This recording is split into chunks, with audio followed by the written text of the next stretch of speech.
Ya, dan beralih ke informasi lain, pemirsa, peranan istri aparatur sipil negara atau ASN sebagai salah satu abdi negara diharapkan tidak saja bertugas mendampingi suami, tetapi juga mengetahui dan peduli terhadap segala persoalan.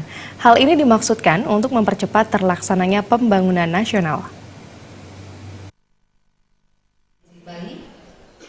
Peranan istri aparatur sipil negara ASN dinilai penting dalam tugasnya mendampingi suaminya sebagai ASN agar mampu menjalankan tugasnya dengan baik. Ketua Dharma Wanita Persatuan DWP Pusat Win Ritola Tasmaya berharap istri ASN dapat berpartisipasi lebih dan peka terhadap persoalan yang terjadi di lingkungan sekitarnya. Bagaimanapun juga, istri ASN bukan saja bertugas mendampingi suami, tetapi juga memberikan masukan terhadap keputusan yang akan diambil. Terlebih, aparatur pemerintah adalah perpanjangan tangan dari pemerintah pusat dan gaji ASN bersumber dari pajak rakyat. Ini berarti aparatur pemerintah adalah pelayan masyarakat dalam melaksanakan tugas dan tanggung jawabnya sebagai warga negara.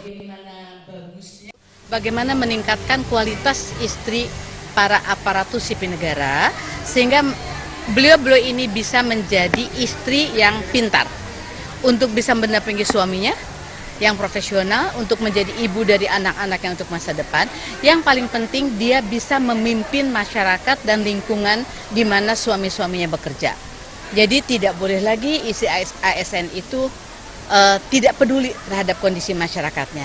Mereka harus tahu bagaimana membina keluarga, bagaimana membina masyarakat, sehingga mindset masyarakat kepada Dharma Wanita Persatuan tambah bagus. Mental priayi juga diharapkan dihilangkan yang hanya akan menimbulkan batasan-batasan antara si miskin dan si kaya.